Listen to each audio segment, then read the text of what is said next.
ऐसे ही जानवी की शादी को 10 दिन बीत जाते हैं, लेकिन अपने अमीर ससुराल जाकर जानवी एक बार भी ना तो अपनी बहन से मिलने आती है और ना ही उसे फोन करती है।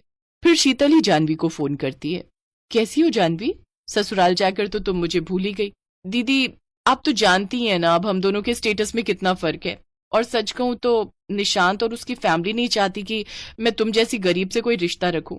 ये कहकर जानवी फोन रख देती है।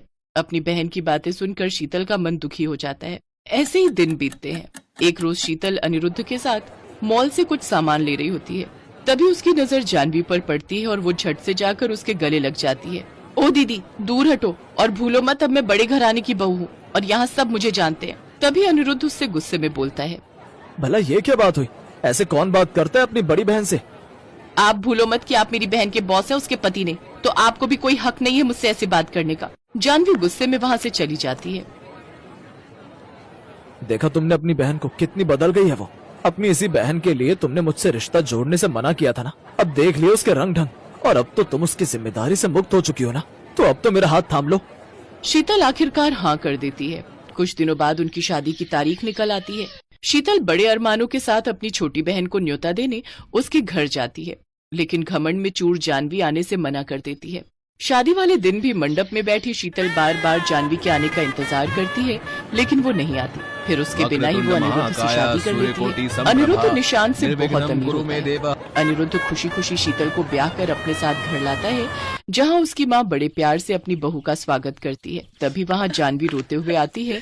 दीदी, दीदी सब खत्म हो गया, मैं लुट गई, बर्बाद हो गई। क्या हुआ जानवी? साफ साफ बताओ। दीदी, आप सही कहती थी, निशांत अच्छा लड़का नहीं है, उसका कई लड़कियों से अफेयर है। उसने धोखे से मेरे साइन तलाक के पेपर पर ले लिया और मुझे घर से निकाल दिया। हे राम, ये कैसा अपशगुन है। जहाँ एक बहन का ससुराल में गृह प्रवेश हो रहा है, वहीं दूसरी तरफ दूसरी बहन को ससुराल से निकाल दिया। रो मत जानवी, हम सब मिलकर निशांत को उसके किए की सजा जरूर दिलवाएंगे। शादी के कुछ दिनों बाद अनिरुद्ध एक महंगा वकील हायर करता है और निशांत को धोखाधड़ी के इल्जाम में जेल में बंद करवा देता है। साथ ही जानवी को अपने ऑफिस में नौकरी भी दे देता है। मुझे माफ कर देना, मैं तो आप दोनों से माफी मांगने लायक भी नहीं हूँ। पैसों की चमक के आगे मैं सब कुछ भूल गई।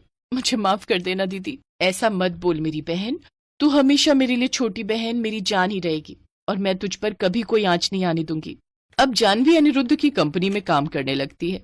फिर कुछ समय बाद एक अच्छा सा लड़का देखकर शीतल और अनिरुद्ध उसकी शादी करवा देते हैं, जहां जानवी अपने नए ससुराल में अपने परिवार के साथ खुशी खुशी रहती है।